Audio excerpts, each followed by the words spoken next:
हिमाचल में जिस तरीके से चुनाव परिणाम सामने निकल कर आए हैं, क्या लगता है कि मोदी लहर समाप्त होने की ओर? मुझे लगता है कि सबसे पहले तो यह एक बेतुका सवाल है जो पूरी भारतीय राजनीति में किया जा रहा है कि मोदी लहर समाप्त हो गई या मोदी लहर बढ़ गई किसी विधानसभा चुनाव के परिणाम को देखकर।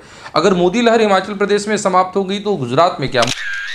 तो हिमाचल प्रदेश में जो कांग्रेस की जीत हुई है इसके पीछे दो प्रमुख कारण। सबसे पहला तो कांग्रेस का संगठन। नमस्कार, इंडिया पोल न्यूज देख रहे हैं आप। मैं हूं आपके साथ जय चमोली। हिमाचल विधानसभा चुनाव के परिणाम सामने निकल कर आए हैं और उन्होंने तमाम अटकलों पर विराम लगाया है कि कांग्रेस अपना वर्चस्व खोती जा रही है। पर यहाँ सवाल ये उठता है कि क्या मोदी लहर समाप्ति की ओर है?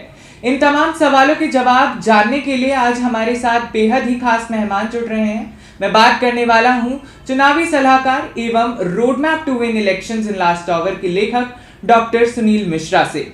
बहुत बहुत स्वागत sir. Thank you sir, Himachal में जिस तरीके से चुनाव परिणाम सामने निकल कर आए हैं, क्या लगता है कि मोदी लहर समाप्त होने की ओर? मुझे लगता है कि सबसे पहले तो यह एक बेतुका सवाल है जो पूरी भारतीय राजनीति में किया जा रहा है कि मोदी लहर समाप्त हो गई या मोदी लहर बढ़ गई किसी विधानसभा चुनाव के परिणाम को देखकर।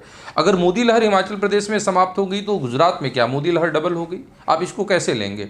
तो पहली चीज़, इस किसी भी चुनाव की एनालिसिस करने से पहले अगर मोदी लहर के पैरामीटर पे या मोदी लहर के चश्मे से देखा जाएगा तो मुझे लगता है कि यह बड़ी भूल होगी। सर, भारतीय जनता पार्टी के सारे कद्दावर नेता, चाहे वो स्वयं प्रधानमंत्री नरेंद्र मोदी हो, गृह मंत्री अमित शाह हो, धरातल पर उतरे नेताओं के लिए प्रचार प्रसार किया उम्मीदवारों के लिए हिमाचल में, कहाँ कमी रह गई?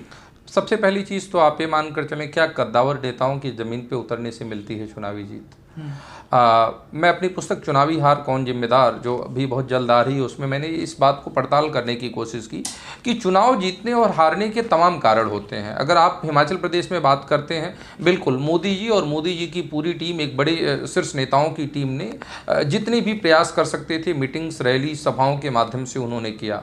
लेकिन क्या भारतीय जनता पार्टी का कार्यकर्ता वहाँ पर उतना उत्सुक था? क्या एंटी इनकम्बेंसी के प्रभाव को लोगों ने वहाँ पे स्वीकार किया था?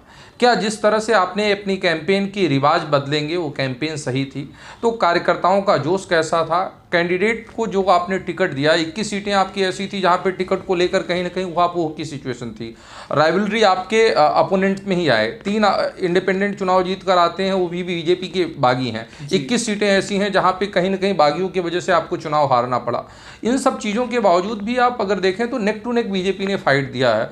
तो मुझे लगता है कि कहीं ना कहीं कमियाँ एक नहीं हैं। अगर हिमाचल प्रदेश में भारतीय जनता पार्टी की हार की आप बात करते हैं तो there are multiple mistakes party ने किया है। जी सुनील जी, आपकी जो किताब है road map to win election, I was going through it, मैंने पढ़ी वो किताब। थैंक यू, तो आपने पढ़ी तो थैंक यू सो मच। उस किताब की मैं बात करूं तो उसमें आपने चुनावी प्रबंधन के बारे में, कैसे मैनेजमेंट किया जाता है चुनाव में, वो सारी तमाम चीजें उसमें जानकारियां साझा की हैं। तो क्या लगता है कि भारतीय जनता पार्टी का कैंपेन कहाँ फेल हुआ? देखिए, भारतीय जनता पार्टी की अगर मुख्य हिमाचल प्रदेश में हार के लिए जिम्मेदार कहूँ तो 3 चीज़ें हैं। सबसे पहली चीज़, मैं हिमाचल प्रदेश चुनाव के 6-8 महीने पहले से हिमाचल प्रदेश की तमाम सीटों पे था। ज़्यादातर भारतीय जनता पार्टी के ऐसे उम्मीदवार थे जो अपने आप को पहले से ही जीता हुआ मानकर चल रहे थे, अर्थात एंटी इनकम्बेंसी और जो 5 साल के बाद सरकार बदलती है उसको अन्यथा करके यह मानकर चल रहे थे कि हम तो चुनाव जीते हुए बैठे हैं, क्योंकि कांग्रेस कमज़ोर हो गई है, कांग्रेस की लहर नहीं है, राहुल गांधी फेल हो गए हैं। तो पहली चीज़ थी, एक कहीं ना कहीं परसेप्शन मैनेजमेंट का था, जो परसीव कर लेना कि हम विनर हैं। दूसरी चीज़ें, भारतीय जनता पार्टी की सबसे बड़ी खामी रही टिकट बंटवारे को लेकर। जिस तरह से बागी इनके हुए हैं और चुनाव मैदान में आए, उस दूसरा नुकसान इन्हें उठाना पड़ा। और तीसरा, मुझे लगता है कि जब आप कैंपेन प्लान करते हैं, जनता से कनेक्ट के लिए अपने कोई एक मॉड्यूल तैयार करते हैं, तो मॉड्यूल में क्या चीज़ें याद दिलानी है और क्या चीज़ें भुलानी है उस पर फोकस करना चाहिए। आपने एक कैंपेन चलाई कि रिवाज बदलेंगे, अर्थात हिमाचल प्रदेश के जनता को आप इनडायरेक्टली रूप से बार बार यह याद दिला रहे थे कि 5 साल में सरकार बदलने का रिवाज है। आप कह रहे हैं कि रिवाज बदलना है, इसका मतलब इनडायरेक्ट मैसेज ये दे रहे हैं कि 5 साल में सत्ता बदलती है। गेट इट रिमाइंड, इसको याद कर लीजिए, इसको याद कर लीजिए। तो मुझे, और चौथी सबसे बड़ी चीज़ें, कहीं ना कहीं बूथ स्तर पर भी खामियां हुई हैं। मैंने कई जगहों पे अपने व्याख्यान में कहा है कि जब भूखा आदमी भोजन के लिए प्रयास करता है तो उसके प्रयास में ज़्यादा बल होता है, लेकिन जब पेट भरा हुआ आदमी खाने के तलाश में जाता है तो उसका एफर्ट्स बहुत कम होता है। भारतीय जनता पार्टी के संगठन के लोगों को और उनके उम्मीदवारों को भी कहीं ना कहीं पेट भरे हुए लोग थे। उन्हें लगता था कि सत्ता तो हमारी आएगी ही, क्योंकि उत्तर प्रदेश में और उत्तराखंड में रिवाज बदला है, यहाँ पे रिवाज बदलेगा। तो ये बेसिक स्टेप की कमियां हुई हैं जिसके वजह से भारतीय जनता पार्टी को वहाँ पे चुनाव हारना पड़ा। अब भारतीय जनता पार्टी से इधर बात करते हैं कांग्रेस की। कांग्रेस के लिए बड़ी मुश्किल थी इस बार, हर कोई ये मान रहा था कि कांग्रेस हारी हुई है ऑलरेडी, एग्जिट पोल्स की भी बात करें तो। पर क्या हुआ, कौन है कांग्रेस की जीत का जिम्मेदार, राहुल गांधी या फिर मल्लिकार्जुन? देखिए, जैसे मैंने आपको पहले बताया कि मोदी लहर को ही किसी चुनाव का जीत का पैरामीटर मान लेना गलत है, सर्वथा गलत है। वैसे ही राहुल गांधी, प्रियंका गांधी या अगर खड़गे जी की बात करें जो नए अध्यक्ष बनाए गए हैं, इनकी जिम्मेदारियों पे अगर हिमाचल प्रदेश की चुनाव का अवलोकन करने जा रहे हैं तो पूरी तरह से गलत होगा। हिमाचल प्रदेश में अगर आप देखेंगे तो पूरे भारतवर्ष में कुछ ही प्रदेश ऐसे हैं जहाँ पे कांग्रेस का संगठन बूथ स्तर पे कार्यकर्ता मजबूत है। मुझे लगता है कि हिमाचल प्रदेश ही उनमें से एक ऐसा प्रदेश है जहाँ पे संगठन है, नेटवर्क हैं, बूथ कार्यकर्ता हैं और बूथ स्तर पे आपकी वकालत करने वाले लोग हैं। तो हिमाचल प्रदेश में जो कांग्रेस की जीत हुई है, इसके पीछे दो प्रमुख कारण। सबसे पहला तो कांग्रेस का संगठन, कांग्रेस का सबसे मजबूत संगठन रहा, कांग्रेस के पुराने नेता, और कहीं ना कहीं एक जो भारतीय जनता पार्टी ने जो मिस्टेक की, अपने बागी खुद खड़ा की, उसका फायदा भी कांग्रेस को मिला है। तो दो चीज़ें, इसके आधार पर राहुल गांधी को क्रेडिट देना या प्रियंका गांधी वाड्रा को क्रेडिट देना, खड़गे जी पे बोलना कि उनकी स्ट्रेटजी सही रही, मुझे लगता है ठीक नहीं होगा, क्योंकि वहाँ पे संगठन की जीत है, बूथ कार्यकर्ताओं की जीत है और मंडल के लोगों की जीत है। तो कांग्रेस की जीत एक स्वाभाविक अपनी जीत है। और कांग्रेस के लिए एक मैसेज भी है कि कांग्रेस अगर भारत के किसी अन्य प्रदेश में अपने आप को जीवित करना चाहती है, रिविटलाइज करना चाहती है, अपने आप को फिर से इनिंग्स में देखना चाहती है, तो हिमाचल प्रदेश का मॉडल उसे अपनाना पड़ेगा। राहुल गांधी को फ्रंट फेस न करके, सोनिया को गांधी को फ्रंट फेस की जिम्मेदारी न देकर, प्रियंका जी को जिम्मेदारी न देकर, खड़गे जी को जिम्मेदारी न देकर,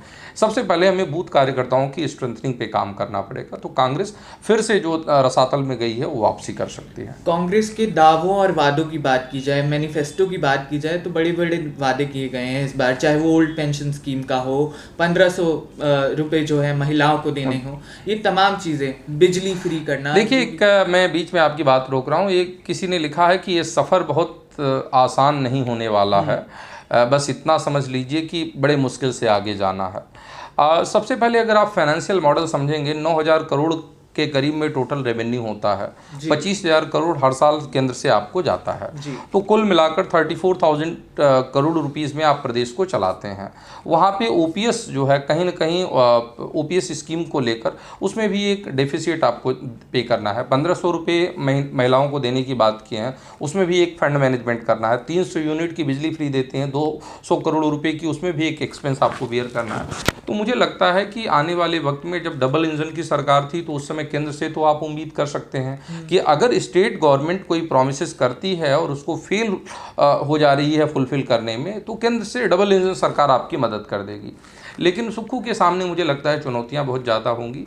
यह कहना गलत नहीं होगा कि जिस तरह से पंजाब में आम आदमी पार्टी की पोल खुलने के कगार पे है, या बड़ा मुश्किल है उन्हें अपने वादे को पूरे करना, उसी तरह हिमाचल प्रदेश में कांग्रेस ने जो बड़बोल और बड़े बड़े वादे जनता के बीच में किए हैं, इसको पूरे करने के लिए नाको चने चबाने होंगे। आखिरी सवाल आपसे ये रहेगा सर कि जिस तरीके से हिमाचल में जो चुनाव परिणाम सामने निकल कर आए हैं, क्या इसका इम्पैक्ट 2024 पर पड़ता है? देखिए, 2024 में तो नहीं, लेकिन कांग्रेस के कार्यकर्ताओं में एक साइकोलॉजिकल बेनिफिट जरूर मिलेगा।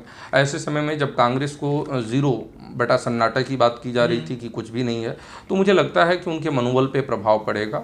और उनके मनोबल से ज़्यादा कहीं ना कहीं जो राहुल गांधी की एक यात्रा, भारत जोड़ो यात्रा रही है, और कर्नाटक के अभी चुनाव अगर देखें हाल फिलहाल में जिस तरह से कर्नाटक में परिस्थितियाँ बदल रही, तो मुझे लगता है कि साउथ के कुछ बेल्टों में कांग्रेस को अवश्य फायदा मिलेगा। लेकिन 2024 में कांग्रेस को इससे कोई बहुत बड़ा लाभ होने वाला है, ऐसा मुझे दिखाई नहीं देता। 2024 में लाभ होगा या नहीं, हिमाचल की ये जीत क्या रंग लाएगी, क्या नया गुल खिलाएगी भारत की राजनीति में, यह देखना लाजमी होगा। ऐसे और तमाम वीडियोस के लिए बने रहिए इंडिया पोल न्यूज़ के साथ। धन्यवाद।